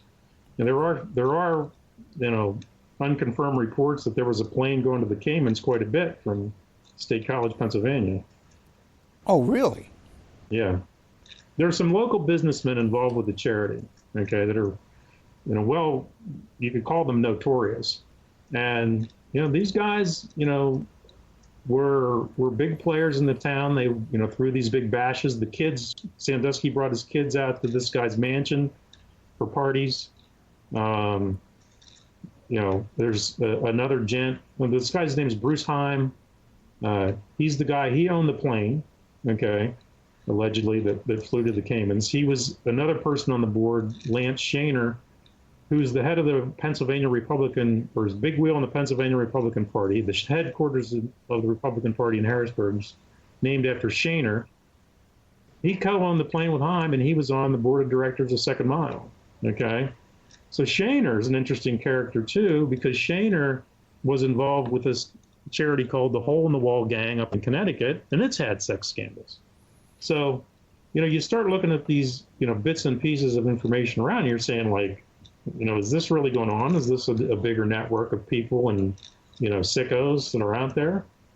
So, and again, I don't have the, subpoena power or ability to get warrants, but, I pass these leads on to law enforcement, and I expect that, I would hope that they follow the leads.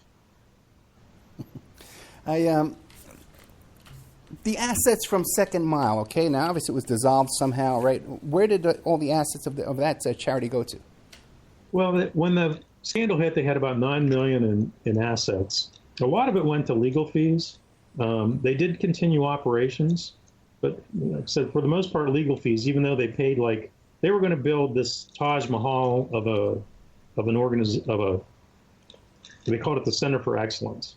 So one of the board members got the contract aboard a guy named to build it, a guy named Bob Poole. And so he got paid $1.2 million for pushing dirt around the site. Okay. And then another gent got paid, I don't know, $200,000 for doing some electrical work at the site. And another guy got paid $250,000 for doing the blueprints.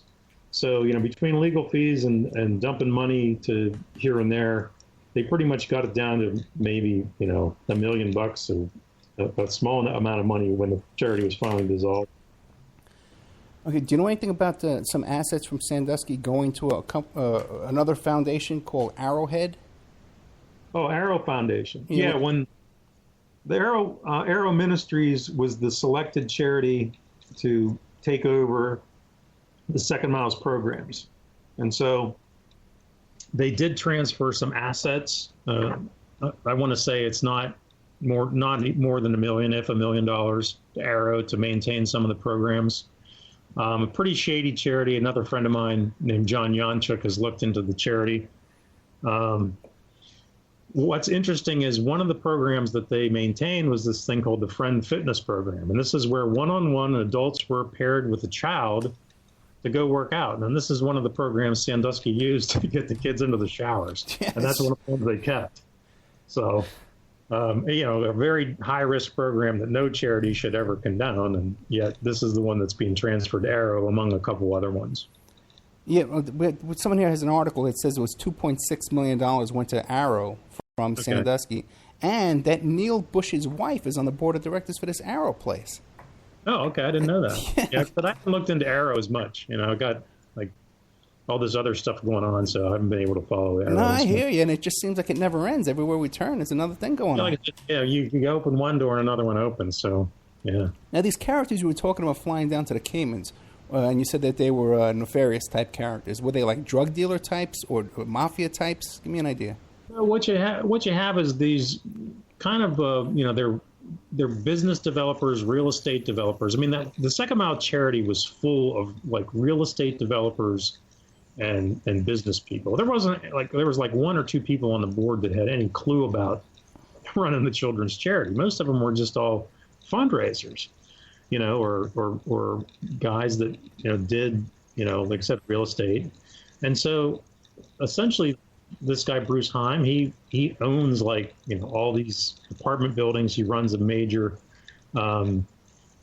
he calls it the apartment store, where the kids come from the Penn State campus and find a place to find a place to live through him. A guy named Bob Poole, he runs a construction company called Poole Anderson. He's got all these contracts with Penn State to build buildings. I had a list on my website,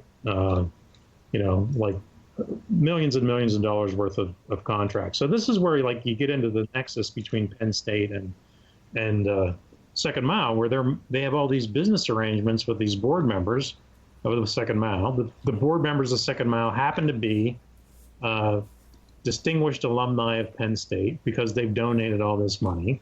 And it's going wow, you get all this money flowing back.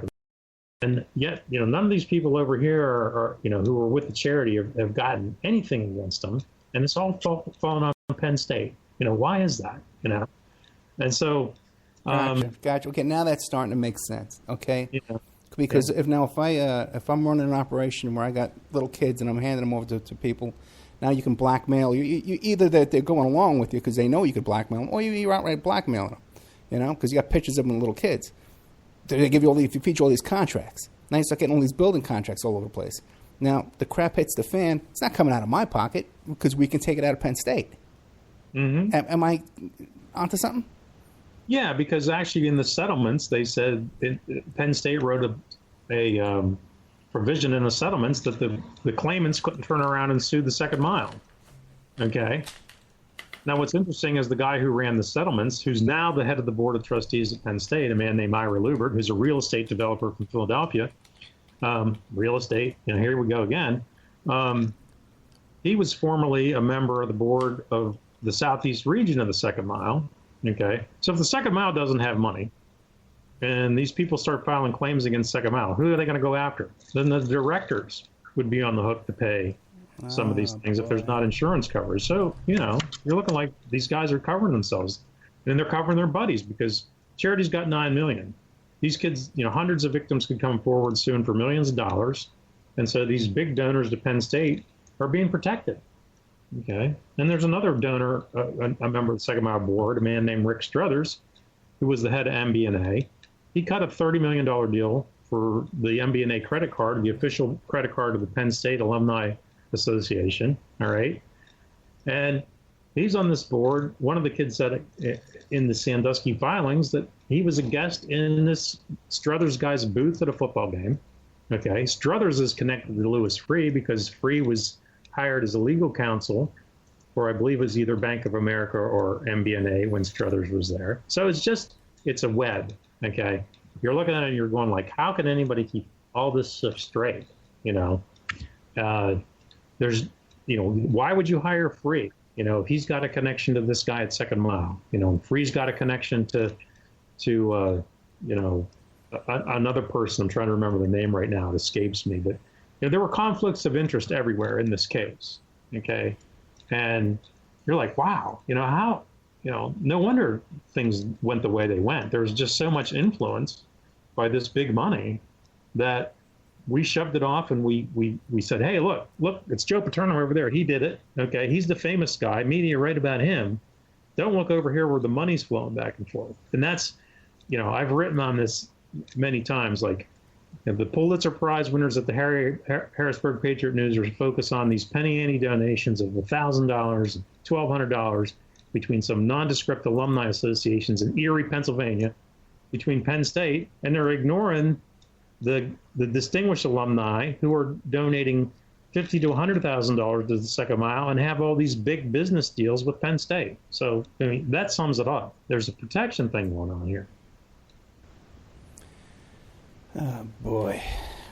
We're getting down to like the last 5 or 6 minutes. Yeah.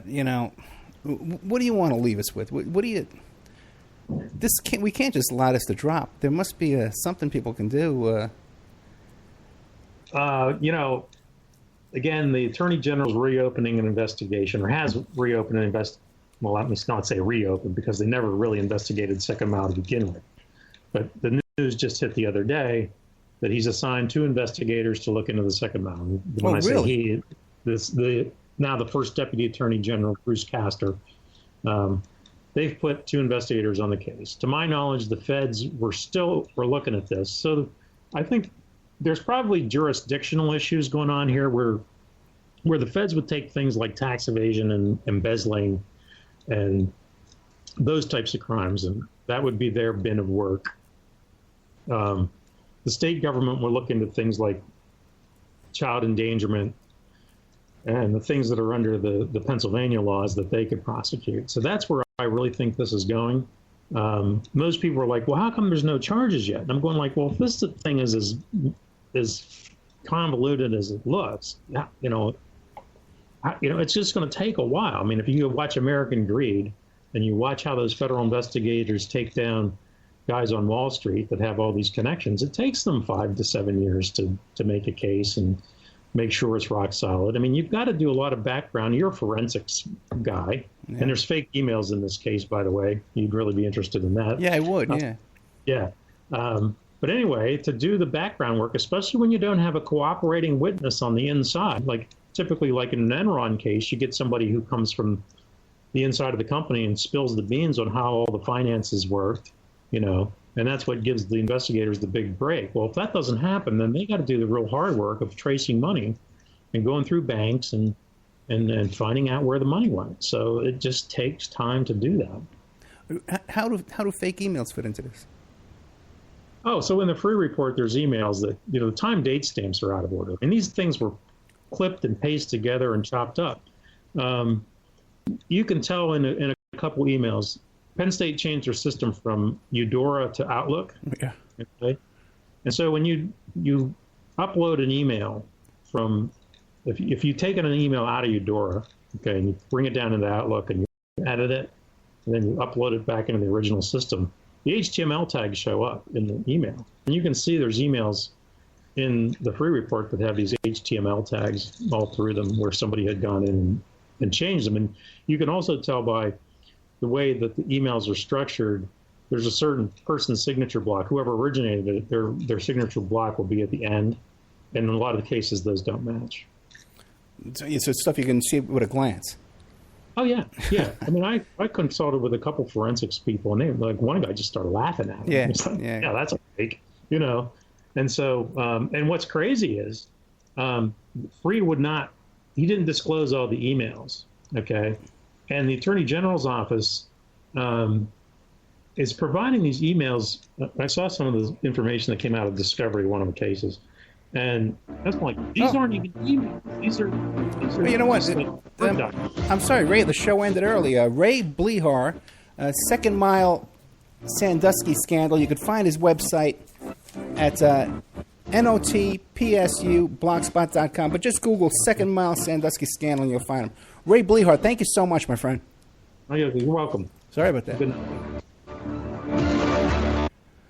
Okay. Oh, boy, oh, boy, oh, boy, oh, boy, oh, boy. Wasn't that something, man?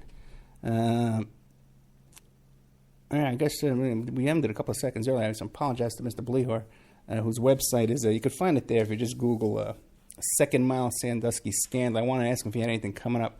So I'll check in with him, see if he has any appearances or anything coming up soon. He doesn't have a book or anything. He's just doing this out of his own side work.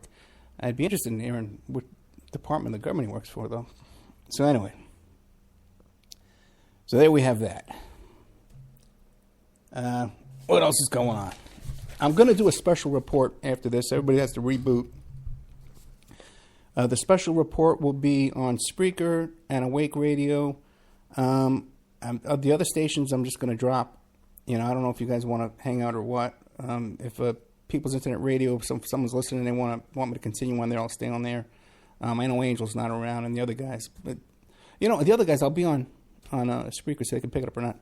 I'm going to be talking about my conversation with Aaron Bilbray, who's Nevada super delegate, about the whole situation with these WikiLeaks emails. But a couple announcements before we get to that. Tomorrow I have at 210 South 9th Street, there is a Bernie rally on Fremont Street underneath the canopy. We're going to be marching up and down on there in 125 degrees in a lovely Las Vegas sun. So we got that going on. And then my friend here who went out there to be a nice foot soldier, Rochelle, ROCHELLE 3470 at gmail.com, or her Square Cash account is Nevada for Bernie. Oh, I got a note here. We will be continuing on People's Internet Radio. This good old Steve Roberts. Steve Roberts is always there, man. Steve, do you ever turn off your computer? You ever turn off your radio? He's always there, my friend. Thank you so much, Steve. But one more time, the Square Cash account is Nevada 4 Bernie. And her email is Rochelle, ROCHELLE 3470 at gmail.com. And what happened is 3 activists went out there to Philly to cover the convention. They're delegates, and they're also protesters, so they're doing both.